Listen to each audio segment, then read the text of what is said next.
स्वर सुधा मंच पर प्रस्तुत है मालती जोशी की कहानी माँ तुझे सलाम। दोपहर की डाक से वह संक्षिप्त सा पोस्टकार्ड आया था। आंटी, हफ्ते भर की छुट्टी आप लोगों के साथ बिताना चाहता हूँ। अगर ऐतराज न हो तो फोन कर लें। अनुराग। नीचे एसटीडी कोड और फोन नंबर था।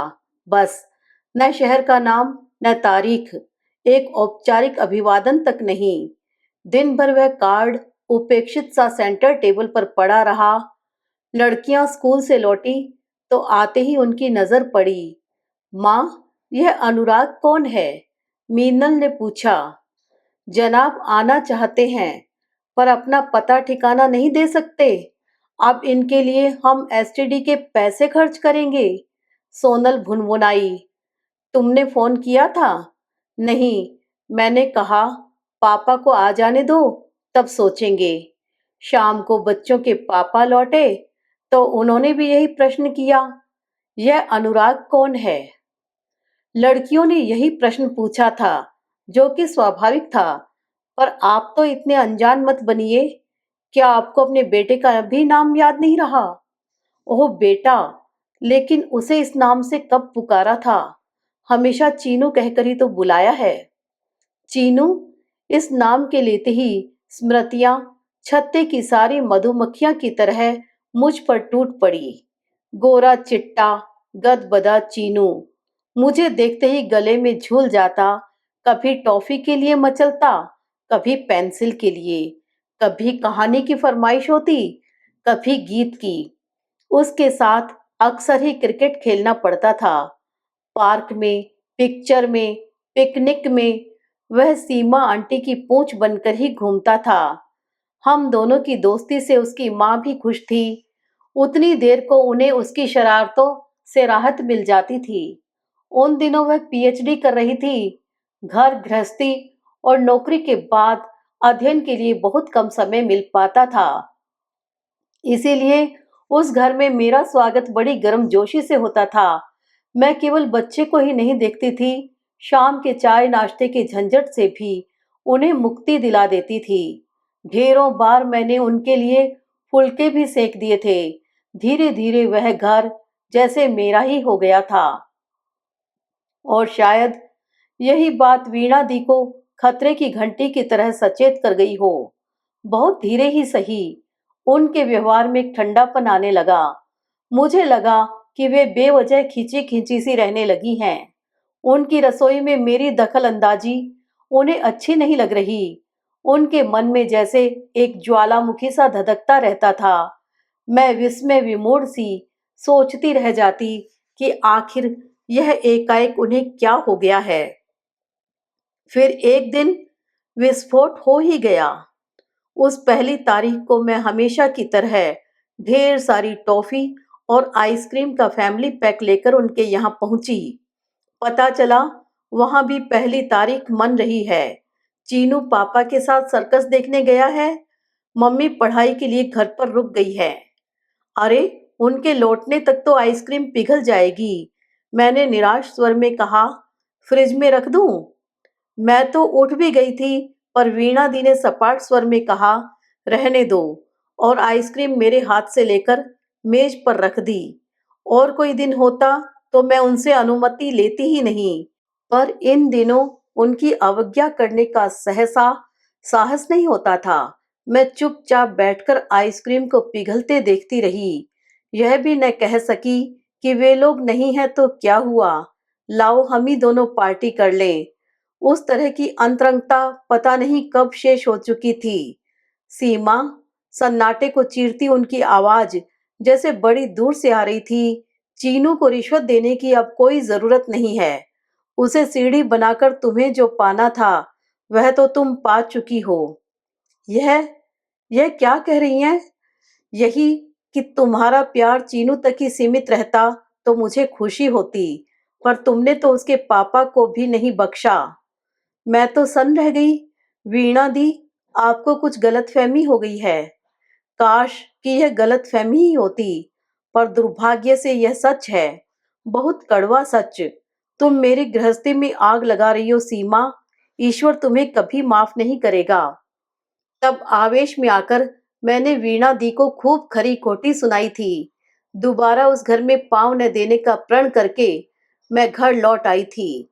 2 दिन तक मैं अपमान की आग में सुलगती रही, पर तीसरे ही दिन मेरा मन वहां जाने के लिए छटपटाने लगा। बड़ी मुश्किल से मैंने अपने को जब्त किया। घर आते हुए ढेर सी पत्रिकाएं खरीद लाई। उन्हीं में डूब जाने का यत्न करने लगी, पर विधाता को यह भी मंजूर नहीं था। शाम को दरवाजे की घंटी बजी। खोलकर देखा, सामने अविनाश खड़े थे। 2 दिन से दिखाई नहीं दी। बीमार थी क्या? नहीं तो भली चंगी आपके सामने खड़ी तो हूं। तो घर क्यों नहीं आई? मेरा वहां आना शायद किसी को पसंद नहीं है। तभी पीछे से आवाज आई, कौन? अविनाश बाबू हैं? अरे तो भीतर आइए न, दरवाजे पर क्यों खड़े हैं? सीमा बिटिया, जाओ जरा चाय वाय का इंतजाम करो। इनके बहाने हम भी एक आध कप पी लेंगे। मजबूरन अविनाश को भीतर आना पड़ा।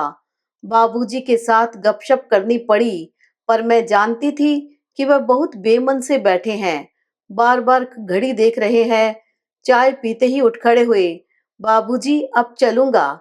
चीनू का कल गणित का टेस्ट है, थोड़ी तैयारी करवानी पड़ेगी। बाबूजी फिर से एक लेक्चर आधुनिक शिक्षा पद्धति पर देने को थे, पर अविनाश ने उन्हें मौका ही नहीं दिया। उन्हें छोड़ने के लिए बाबूजी उठ ही रहे थे, उन्हें उठने भी न दिया और सीधे फाटक पर जा खड़े हुए। मुझे पीछे पीछे जाना ही था। उस बेवकूफ औरत के लिए तुम घर आना छोड़ दोगी? घर उनका है तो मैं अपना अलग घर बसा लूंगा, पर अब मैं तुम्हें देखे बिना एक दिन भी नहीं रह सकता। तो यह गलतफहमी नहीं थी। वीणा दी ने ठीक ही समझा था। उसके बाद वाले दिन तो आंधी तूफान के दिन थे। सबसे ज्यादा विरोध तो मेरे परिवार वालों ने किया। अविनाश को तरह तरह की धमकियां दी गई, पर जब मैंने भी विद्रोही तेवर अपना लिए तो उन्हें भी हथियार डालने पड़े। इस आपाधापी के बीच मुझे अपना मन टटोलने का मौका ही नहीं मिला। बस एक बात तय थी कि अब अविनाश का सुख मेरा सुख था। मेरा भविष्य उनकी सुरक्षा से जुड़ा था। हम लोग बहुत आशंकित थे, पर वीणा दी ने जरा भी परेशान नहीं किया। चुपचाप सारे पेपर साइन कर दिए। किसी तरह की सहायता लेने से भी इनकार कर दिया। चीनू के लिए भी नहीं। बोली, यह मेरी जिम्मेदारी है, मैं इसे पाल लूंगी। बस तुम लोग अपना साया इस पर न पड़ने देना। बेचारा चीनू, वह भला अपने पापा को एकदम कैसे भूल जाता। तलाक के समय वह छोटा नहीं था, 10 साल का था। इस उम्र में बच्चे माँ से ज्यादा बाप के निकट होते हैं। घर को इस तरह 2 टुकड़ों में बंटते देख बेचारा बौखला गया था। बड़ी करुण और भावुक चिट्ठियां लिखता। उसके बाल मन का सारा आक्रोश और संताप उनमें होता, पर अविनाश उन चिट्ठियों को पढ़ते भी नहीं थे। जवाब देना तो दूर की बात है। कहते, जब उसकी माँ ने मना कर रखा है तो मैं क्या करूं? वह कल को आरोप लगा देगी कि मैं उसके बच्चे को बरगला रहा हूं। वे चिट्ठियां पढ़ते और फाड़ देते, पर फिर उस दिन रात रात भर सो नहीं पाते। 2-3 साल बाद पत्रों का सिलसिला कम होते होते अपने आप थम गया। एक तरफा कारोबार था, कब तक चलता? उसके बाद पहला पत्र अभी 8-10 महीने पहले आया था। पत्र क्या था? शोक संदेश था। काली रेखाओं से घिरे कार्ड में अंकित था कि डॉक्टर वीणा त्रिवेदी अमुक अमुक तारीख को महाप्रयाण कर गई हैं। उनकी त्रयोदशी अमुक तारीख को है। नीचे यही हस्ताक्षर थे, अनुराग। मैंने इनसे पूछा था, जाओगे नहीं? जाने लायक कोई रिश्ता बचा भी है? पर नाम तो वे आपका ही लगाती थी न, मेरी बला से। लेकिन मैं इतनी आसानी से उस समाचार को खारिज नहीं कर पाई थी। उनकी त्रयोदशी तक मैंने घर में एक भी पार्टी नहीं होने दी। न घर में मीठा बनाया, न बाजार से आने दिया। 13वीं वाले दिन देवी मंदिर में जाकर पंडित जी को सीधा और दक्षिणा दी। माता को साड़ी, चूड़ी और समस्त सुहाग आभूषण अर्पित किए। यह सब मैंने इनसे छिपाकर किया और यह सब मैंने किसी स्नेह या श्रद्धा के वशीभूत होकर भी नहीं किया। इसके मूल में डर था। दरअसल उन दिनों अम्मा यही थी। उन्होंने कहा था कि मरी हुई सौत जिंदा सौत से भी ज्यादा खतरनाक होती है। उस रात देर तक करवटें बदलते रहने के बाद मैंने पूछा था, सुनिए, चीनू की चिट्ठी का क्या जवाब देना है? मुझे क्या पता, तुम्हें चिट्ठी लिखी है, तुम ही जवाब दो। उनके स्वर में अपमान का दंश साफ झलक रहा था। वह तो हमेशा आप ही को पत्र लिखता था, मैंने याद दिलाया, पर आपने कभी उनका उत्तर भी दिया है? इस प्रश्न के उत्तर में वे करवट बदलकर लेट गए। इसका मतलब था, अब जो भी निर्णय लेना था मुझी को लेना था, और कुछ भी निर्णय लेने से पहले लड़कियों को विश्वास में लेना था। यूं तो वह जानती थी कि हमारी शादी आम लोगों से कुछ अलग हुई है। शादी के एल्बम जैसी कोई चीज घर में नहीं थी। न मामा, मौसी या चाचा, बुआ जैसे रिश्तेदारों के घर में आम दरख्त है। कभी कभार मेरी अम्मा जरूर आ जाती थी। यह सिलसिला भी बाबूजी की मृत्यु के बाद ही शुरू हुआ था। मेरी भाभीियों का वश चलता तो वे अम्मा को सदा के लिए मेरे पास छोड़ देती। सुबह सोनल मीनल की चोटियां बांधते हुए मैंने कहा, बेटे, तुम्हारे बड़े भाई हम लोगों से मिलने आ रहे हैं। कौन से भाई? मीनल ने पूछा। वह जो कल पत्र आया था न। यह हमारे कैसे वाले भाई हैं? मतलब चचेरे फुफेरे? यह तुम्हारे बड़े भाई हैं। मैंने सोनल की बात काटते हुए कहा, मतलब पापा के ही बेटे हैं, बस उनकी मम्मी अलग थी। इतनी सी बात कहते हुए भी मुझे पसीना छूट गया था। ये हमारे भाई साहब अब तक कहाँ थे? मीनल के स्वर में व्यंग्य था। पढ़ रहे थे, अपने मामा के यहाँ थे, अब शायद जॉब पा गए हैं। लड़कियों ने एक दूसरे को देखकर मुंह बिचका दिया और बिना कुछ कहे तैयार होने चली गई। उनका कुछ न कहना ही उनकी उपेक्षा और उदासीनता का परिचायक था। मुझे तो यही संतोष था कि कम से कम उन्होंने मना तो नहीं किया। दोपहर तक मैंने बड़ी मुश्किल से सब्र किया। घर में वांछित शांति और एकांत पाते ही मैंने नंबर घुमाया। उधर से जवाब की प्रतीक्षा में लगा कि जैसे युग बीत गए हों। बड़ी धीर गंभीर आवाज आई, hello, Anurag Trivedi here. Hello Chinu, मैं सीमा आंटी बोल रही हूँ। प्लीज आंटी, मुझे अनुराग ही कहिए। चीनू नाम तो मम्मी के साथ ही शेष हो गया। मुझे लगा जैसे वह कह रहा हो, अपनी औकात में रहो। फोन करने का पछतावा भी हुआ, पर अब पीछे लौटना व्यर्थ था। दबी सी आवाज में कहा, तुम्हारा कार्ड आया था। जी, कब आ रहे हो? Am I welcome? तभी तो फोन किया है। थैंक यू, चलने से पहले फोन करूंगा। उसके पापा इतने कायर निकलेंगे, ऐसी कल्पना नहीं थी। टूर का बहाना बनाकर मजे में खिसक गए। यह भी न सोचा कि स्थिति का सामना मैं अकेले कैसे करूंगी। लड़कियों को रोकना चाहा तो वे भी राजी नहीं हुई। बोली, जब आ रहे हैं तो 2-4 दिन रहेंगे ही। उसके लिए स्कूल क्यों मिस करें, शाम को मिल लेंगे। फिर अकेले स्टेशन जाने की मेरी हिम्मत नहीं पड़ी। उसे पहचानने का कोई उपाय भी नहीं था। यही सोचकर संतोष कर लिया कि जवान लड़का है, जिस तरह उसने हमारा पता ढूंढ लिया था, घर भी ढूंढ लेगा। मन में सौ सौ आशंकाओं के तूफान लेकर बरामदे में बैठी रही। हर 5 मिनट पर इंक्वायरी में फोन लगा रही थी। गाड़ी राइट टाइम थी, पर मैं मना रही थी, घंटा आधा घंटा लेट हो जाए तो अच्छा है। उससे मुलाकात का क्षण जैसे जैसे निकट आता जा रहा था, मेरा मन डूबा जा रहा था। आखिर वह क्षण आ ही गया। तेजी से एक ऑटो गेट के भीतर प्रविष्ट हुआ और मैं हड़बड़ाकर आशीर्वाद की मुद्रा में उठ खड़ी हुई। हेलो आंटी, एक कदावर नौजवान मुझे विश कर रहा था। मैं देखती रह गई। हूबहू अविनाश की प्रतिमा थी। रंग जरूर अपनी माँ की तरह गोरा चिट्टा था, पर उसने नैन नक्श अपने पापा के ही लिए थे। स्टेशन चली भी जाती तो पहचानने में दिक्कत नहीं होती। सॉरी, स्टेशन नहीं आ सकी। दरअसल नेवर माइंड, उसने मुझे सफाई का मौका ही नहीं दिया। हम तो दुनिया घूमे हैं, भोपाल क्या चीज है। बस अब यह बताइए कि अपना यह कबाड़ कहाँ रख दूं। उसने सामान की ओर इशारा किया। मैंने गोपाल को आवाज दी, भैया का सामान गेस्ट रूम में रख दो और फटाफट चाय चढ़ा दो। चाय रहने दीजिए आंटी, नहाकर सीधे खाना ही खाऊंगा। मेरी सारी दुविधाओं को समेटकर वह कमरे से ओझल हो गया। नाश्ते के लिए 2 दिन लगकर मैंने ढेर सारी चीजें बनाई थी, वे शाम तक के लिए मुलतवी कर दी। खाना भी मैंने बड़े मनोयोग से बनाया था, बेचारा घर के खाने के लिए तरस गया होगा। साबुन और पाउडर की मिली जुली सुगंध बिखेरता मेज पर आया तो 2 थालियां देखकर चकित हो गया। यह क्या, आप भी अभी तक रुकी हुई हैं?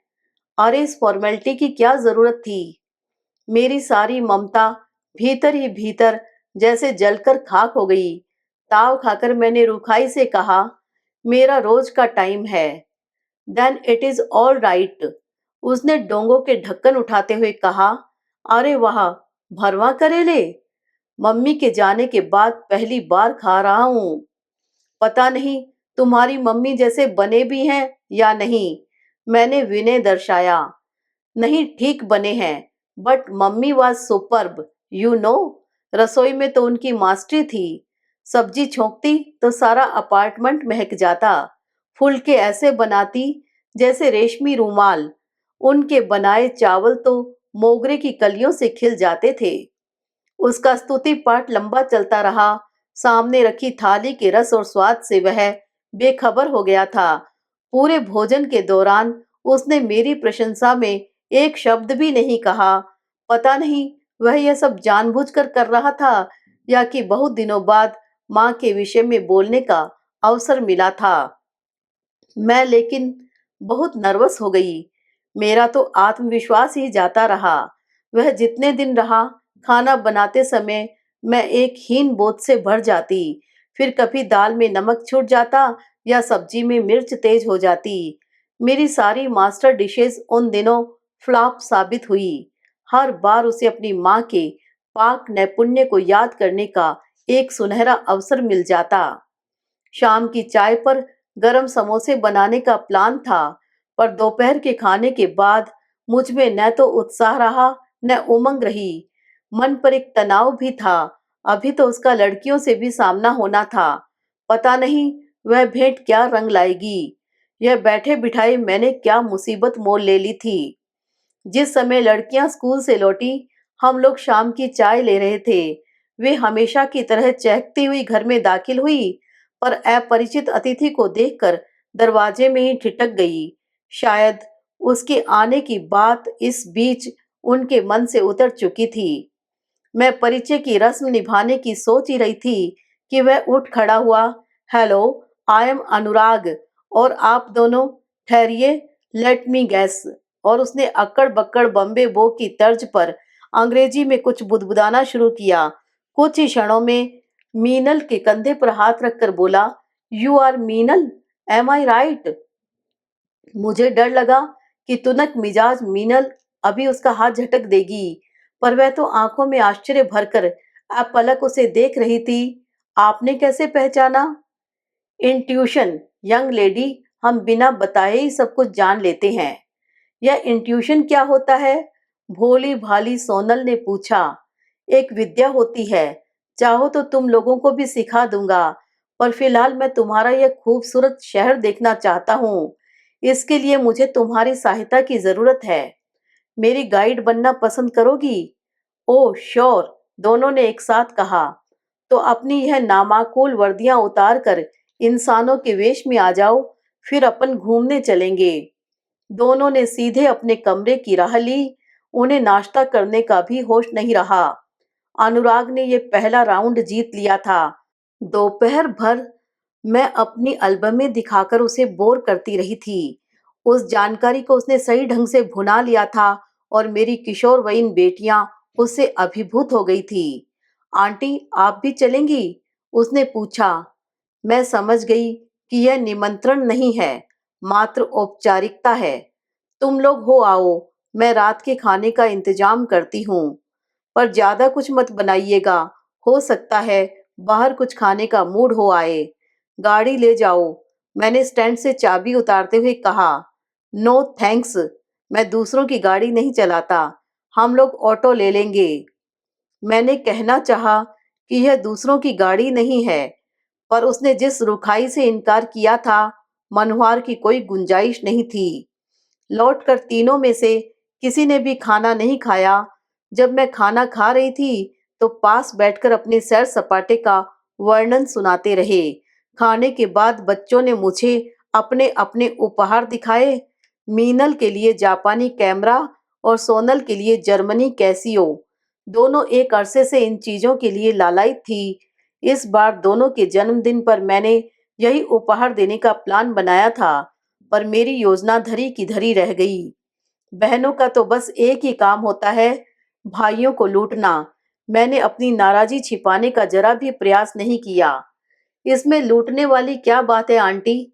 यह तो उनका हक है। यह तो मैं ही खाली हाथ चला आया था, सो इसलिए कि इन लोगों की पसंद नापसंद, शौक और चॉइस के बारे में मैं कुछ नहीं जानता था। सोनल बोली, पता है मम्मी, जब हम जूस पी रहे थे ना, तो भैया ने हमसे पूछा कि अगर कभी सांता क्लॉज तुम्हारे सामने आकर खड़ा हो जाए तो तुम क्या मांगोगी? और इस बेवकूफ लड़की ने अपनी ख्वाहिश बता दी होगी और भैया उन लोगों के लिए सांता क्लॉज बन गया होगा। और इस तरह यह दूसरा राउंड भी अनुराग ने बड़ी आसानी से जीत लिया था। मेरी समझ में नहीं आ रहा था कि मुझे इस बात पर खुश होना चाहिए कि बुरा मानना चाहिए। दूसरे दिन पिक्चर का प्रोग्राम बना।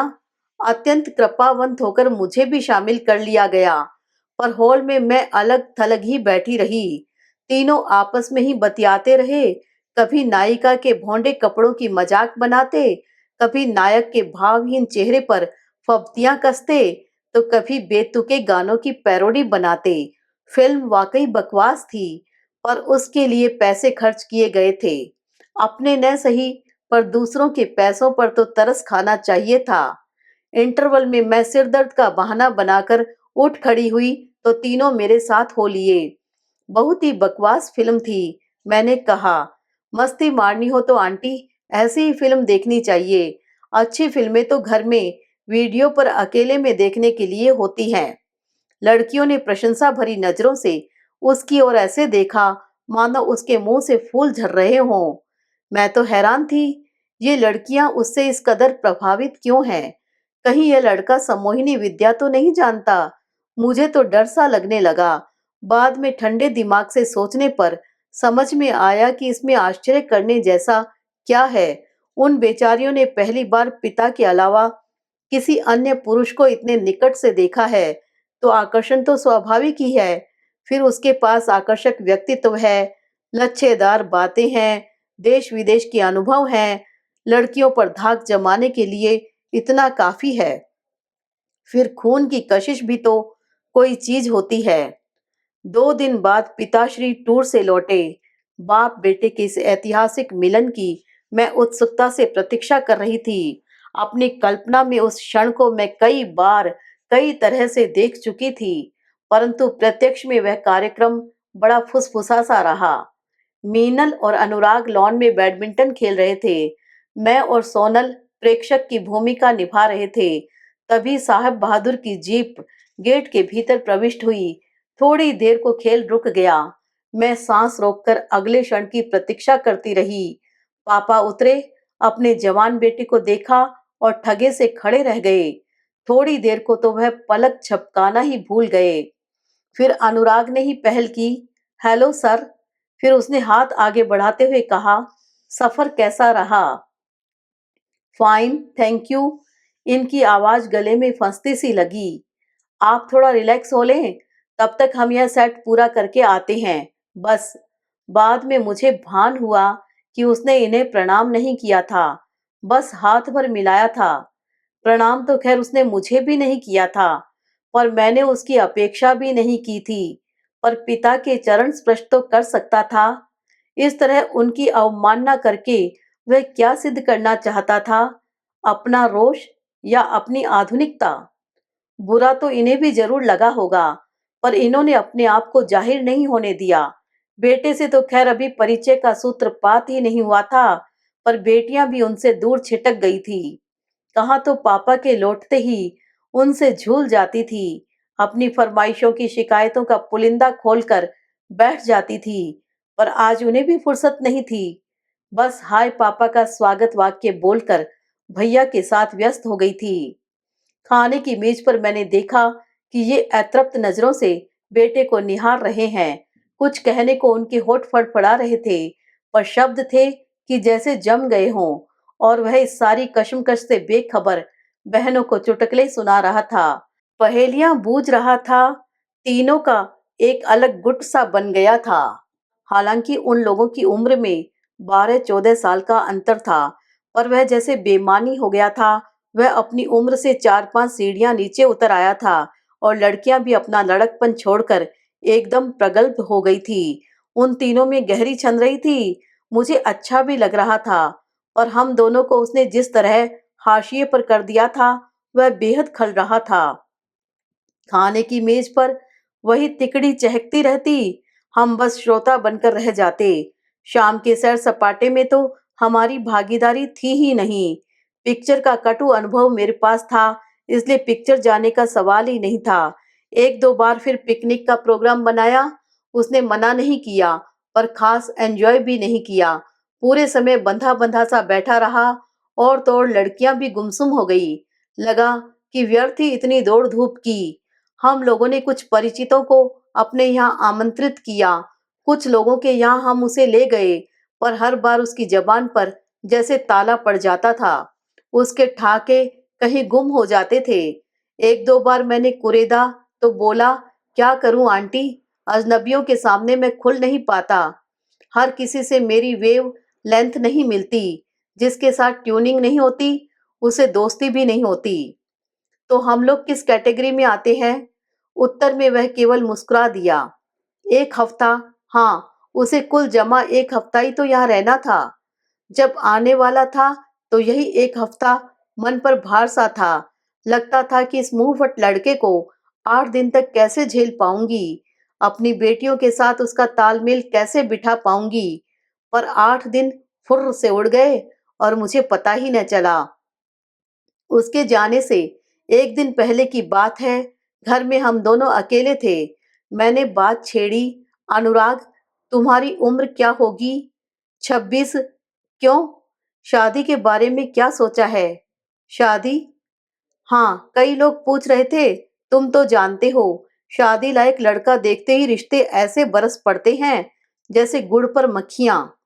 तुम जैसा हीरा दामाद पाने को तो हर कोई तरसता है। Thanks for the compliment aunty, पर मुझे लगता है इन लोगों को निराश होना पड़ेगा।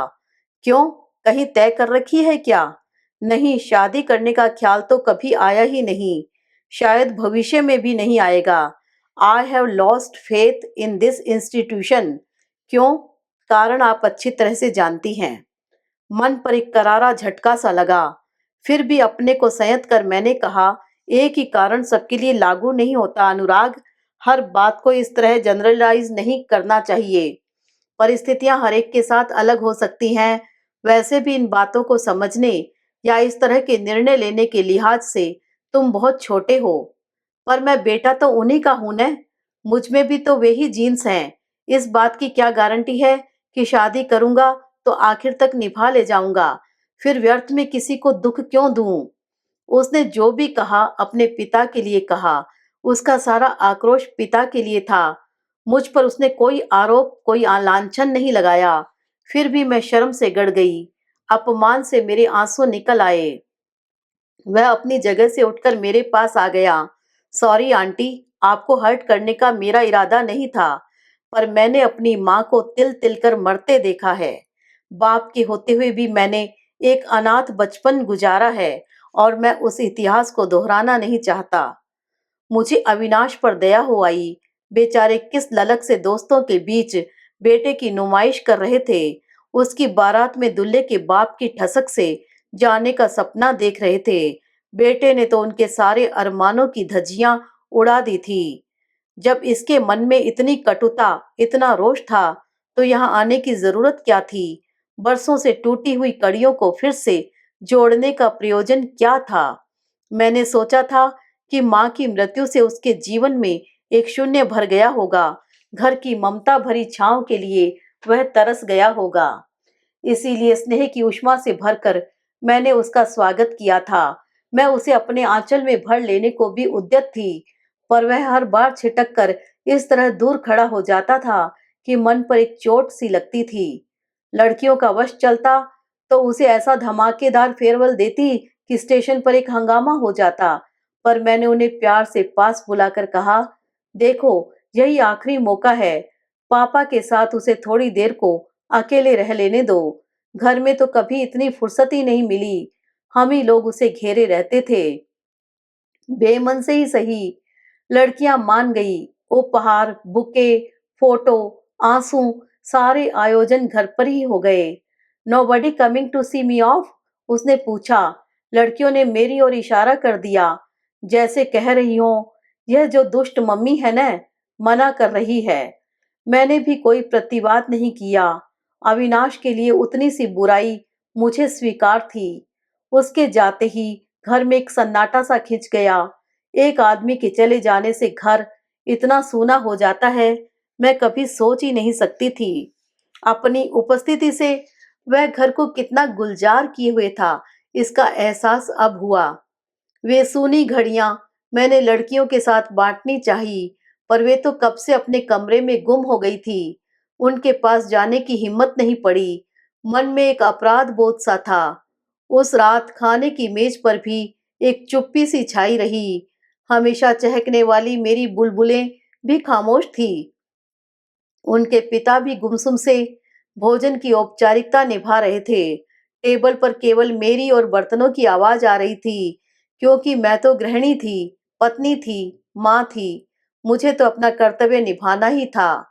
खाना खाने के बाद पूरा घर फिर से द्वीपों में बंट गया था। मुझे देर रात तक नींद नहीं आई। पानी पीने के लिए उठी तो देखा बच्चों के कमरे की बत्ती जल रही है। शायद उन लोगों को भी नींद नहीं आ रही थी। सोचा थोड़ी देर चलकर उनके पास बैठूं, उनके भैया की बातें करूं, ताकि मन कुछ हल्का हो। बेचारी इतनी सी तो हैं। जीवन में पहली बार किसी का इतना निकट सामीप्य मिला था। पहली बार किसी अपने से बिछड़ने का दर्द झेला था। मैंने धीरे से कमरे में प्रवेश किया। दोनों जाग रही थी और बीच वाली मेज पर अच्छी खासी फोटो प्रदर्शनी लगी हुई थी। ये कहाँ की फोटो है? भैया के साथ खींची थी न? मैंने पास बैठकर मुआयना किया। सचमुच बड़ी सुंदर तस्वीरें थी, पर उन ढेर सी तस्वीरों में हम दोनों की एक भी नहीं थी। मन में एक टीस सी उठी, भैया कितने क्यूट लग रहे हैं न? भैया is so handsome, he is so smart. भैया का प्रशस्ति गान जैसे रुकना ही नहीं चाहता था कि एकाएक सोनल ने पूछ लिया, मम्मी, बड़ी मम्मी बहुत फेयर थी न? हाँ, क्यों? तभी तो भैया का रंग भी एकदम साफ है। बच्चे अपने मम्मी पापा से ही तो इनहेरिट करते हैं। काश मम्मी आप भी इतनी फेयर होती। मीनल एकदम बोल पड़ी। किसी जमाने में छत्रपति शिवाजी ने यही बात एक अद्वितीय सुंदरी से कही थी कि काश मेरी माँ भी आपकी तरह सुंदर होती।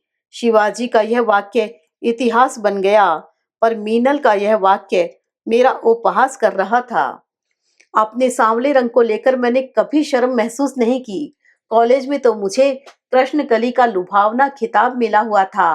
अपने बच्चों में भी मैंने कभी किसी तरह का कॉम्प्लेक्स पनपने नहीं दिया, पर अनुराग का दमकता रंग उनमें एक हीन बोध भर गया था।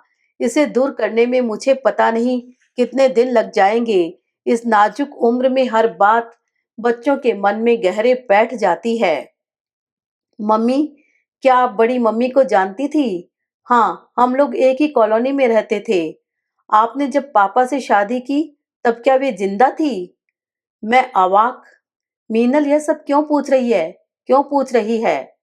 वो क्या है ना मम्मी, कि हमारी क्लास में एक कविता है, उसकी एक दीदी भी है, सविता। जब सविता दीदी की मम्मी की डेथ हो गई ना, तब उसके डैडी ने कविता की मम्मी से शादी की। लेकिन भैया बता रहे थे, भैया क्या यही सब बताने के लिए यहाँ आए थे? मुझे सचमुच ताव आ गया था।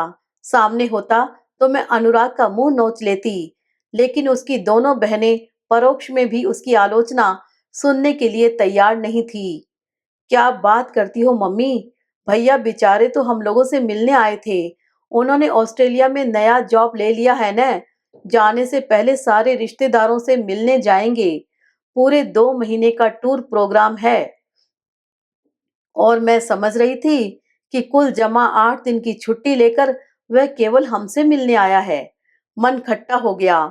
ऑस्ट्रेलिया वाली खबर से भी मन आहत ही हुआ। इतनी बड़ी बात उसने इन टुईया सी लड़कियों को बता दी और हमसे जिक्र तक नहीं किया। और मम्मी, उन्होंने अपने से हमें कुछ नहीं बताया। सोनल अब भी उसकी सफाई दिए जा रही थी। मीनल ने पूछा कि आप मम्मी को आंटी क्यों कहते हो? तब उन्होंने बताया कि पुरानी आदत है, आसानी से छूटती नहीं है। मुझे बहुत ताव आया। जनाब पुरानी आदत की बात कर रहे हैं। हमें तो बड़े साफ शब्दों में समझा दिया था कि चीनू न कहा करें। बेचारे अविनाश, उन्होंने एक दिन भी उसे नाम लेकर नहीं पुकारा। अनुराग जबान पर चढ़ता नहीं था और चीनू कहते डर लगता था, क्या पता सबके सामने ही टोक दे। मम्मी, आपने यह अच्छा नहीं किया। मीनल धीर गंभीर आवाज में कह रही थी। क्या अच्छा नहीं किया? आपने उनसे पापा को छीन लिया। मैं सन्न रह गई। अपने ही बच्चे कभी इस तरह कटघरे में खड़ा कर देंगे, सोचा भी नहीं था। इसके बाद वहां बैठना असंभव ही था। किसी तरह अपनी रुलाई रोककर मैं कमरे में चली आई। सुना आपने? आपका लाडला बच्चों के मन में कैसा जहर बो गया है। कमरे में जाते ही मैंने गुहार की, पर उस गुहार की, उस शिकायत की कोई प्रतिक्रिया नहीं हुई। कमरा खाली था। मैं इन्हें अच्छा भला सोता छोड़ गई थी। मैं इसलिए उठ गई थी कि मेरे बार बार करवटें बदलने से उनकी नींद उचट सकती थी। अब लग रहा है कि शायद वह मेरे लिए ही दम साधे पड़े होंगे। यह लड़का तो पूरे घर की नींद चुरा कर ले गया है। सोचा शायद हॉल में होंगे। हेडफोन लगाकर देर रात तक टीवी देखने की उनकी आदत है, पर वे हॉल में भी नहीं थे। मैं स्टडी रूम में भी झांक आई। कई बार रात रात जागकर फाइलें निपटाते रहते हैं, पर मेज बिल्कुल खाली थी। कहीं छत पर तो नहीं चले गए? कहीं ठंड खा गए तो 8 दिन तक खांसते रहेंगे। तेज तेज कदमों से मैं 2-4 सीढ़ियां चढ़ भी गई। फिर एक विचार मन में कौंधा। दबे पांव नीचे उतरकर मैंने गेस्ट रूम में झांका। मेरा अंदाज बिल्कुल सही था। वह पलंग पर आध लेटे से निस्पंद बैठे थे।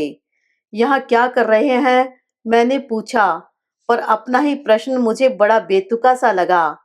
तुम वहां अपनी बेटियों के पास थी। मैंने सोचा मैं भी थोड़ी देर अपने बेटे के पास बैठ लूं। उन्होंने सूखी सी हंसी के साथ कहा, कल तुम इस कमरे की सफाई करवा दोगी। शायद ये चादरें, ये गिलाफ भी धुलवा दोगी। इसलिए सोचा कि उसकी सांसों की थोड़ी सी महक अपनी सांसों में बसा लूं, उसके स्पर्श का जरा सा एहसास पा लूं। वे एकदम भावुक हुए जा रहे थे। मुझे तो रुलाई छूटने लगी। मैंने उठकर बत्ती जला दी। नीम अंधेरे का जो तिलिस्म था टूट गया। वह अपने में लौट आए। फिर हसरत भरी आवाज में बोले, कितना अच्छा लगता है घर में एक जवान बेटे का होना। कितना सुकून, कितना विश्वास, कितनी आश्वस्ति देता है। वह था तो घर कैसा भरा भरा लगता था। अब चला गया है तो लगता है सारी रौनक अपने साथ समेट कर ले गया है। मैं चुपचाप बैठी रही, उनका एक आलाप सुनती रही। और क्या करती? बस एक ही मलाल रह गया। इतने दिन रहा, पर घड़ी भर भी पास आकर नहीं बैठा। मुझसे खुलकर 2 बातें भी नहीं की। कितना कुछ कहने सुनने को था, सब मन ही में रह गया। क्या स्टेशन पर भी कोई बात नहीं हुई? कहाँ हो पाई? वह तो मुझे सामान के पास खड़ा करके बुक स्टॉल पर निकल गया था। ट्रेन के अनाउंसमेंट होने के बाद ही लौटा। अरे, मैंने तो खास इसी उद्देश्य से लड़कियों को रोक लिया था। वे इसके लिए मुझे कभी माफ नहीं करेंगी। ये तीनों साथ होते हैं तो किसी और को बोलने का मौका ही नहीं मिलता। मौका तो खैर वैसे भी नहीं मिला। इन्होंने एक फीकी सी हंसी के साथ कहा, ठीक भी है, जब उसे मेरी जरूरत थी तो मैंने उसकी उपेक्षा की। कारण चाहे जो भी रहा हो, पर परिणाम तो उसे ही भुगतना पड़ा। दो बड़ों की अहम की टकराहट में बेचारा मासूम बच्चा पिस गया। आज वह अपने पैरों पर खड़ा है, उसे किसी की परवाह नहीं है। पर आज मुझे उसकी जरूरत है, लेकिन उसके पास फुर्सत नहीं है। He is paying me in the same coins. शिकायत की कोई गुंजाइश नहीं है। उनका स्वर एक थके हुए, हारे हुए आदमी का था। मैंने सांत्वना में कुछ नहीं कहा, बस उनका हाथ थाम लिया। मेरे हाथों को सहलाते हुए वे बोले, चलो एक बात अच्छी हुई, इसी बहाने उसकी सोनल मीनल से दोस्ती हो गई। अब मुझे उनकी चिंता नहीं रहेगी। मैं नहीं भी रहा तो उनके सिर पर भाई का साया रहेगा। मेरा आशावाद इतना प्रबल नहीं था। मैं उन्हें भी किसी भ्रम में रखना नहीं चाहती थी, इसलिए सपाट स्वर में सूचित कर दिया, वह अगले महीने ऑस्ट्रेलिया जा रहा है, हमेशा के लिए। क्या? उनकी आंखें आश्चर्य से फैल गई। फिर उन आंखों में उदासी तिराई। क्या उसने मुझे इस लायक भी नहीं समझा कि इतने बड़े निर्णय की सूचना देता? उसने तो मुझे भी कुछ नहीं बताया था। मुझे तो यह खबर लड़कियों से मिली है अभी। उसने सोचा होगा कि हमें बताएगा तो हम लोग उसे रोकने की कोशिश करेंगे, या कि वहां के डिटेल्स पूछेंगे। अपना पूरा पता भी तो वह हमें देना नहीं चाहता। फिर भविष्य की योजनाएं क्यों बताने लगता? उसे जब हमसे कोई सरोकार ही नहीं है तो यहाँ आने की जरूरत क्या थी? उसे किसने निमंत्रण भेजा था? जाने से पहले वह सबसे मिलना चाहता था, पर क्यों? क्या जरूरत थी? बड़ी मुश्किल से मैंने उसके बिना जीने की आदत डाली थी। उसकी माँ ने मुझसे कहा था, खबरदार मेरे बेटे पर अपना साया भी न पड़ने देना। कलेजे पर पत्थर रखकर मैंने वह चुनौती स्वीकार कर ली थी। अपने कलेजे को पत्थर ही बना डाला था मैंने। मन का एक कोना सील कर दिया था मैंने। उसे जबरदस्ती खुलवाने की क्या जरूरत थी? कमबख्त, एक घाव देकर चला गया। अब यह जिंदगी भर रिश्ता रहेगा, टीसता रहेगा। बोलते बोलते उनकी आवाज भरभरा गई थी। उन्होंने दोनों हाथों से अपना चेहरा ढांप लिया और आर्त स्वर में कह उठे, चीनू रे, तू क्यों आया था यहाँ? क्यों? क्यों? मैंने उनके आंसू पोंछने की अनधिकार चेष्टा नहीं की। उन्हें अपने बेटे के साथ, उसकी स्मृतियों के साथ अकेला छोड़ दिया और दबे पांव बाहर निकल आई।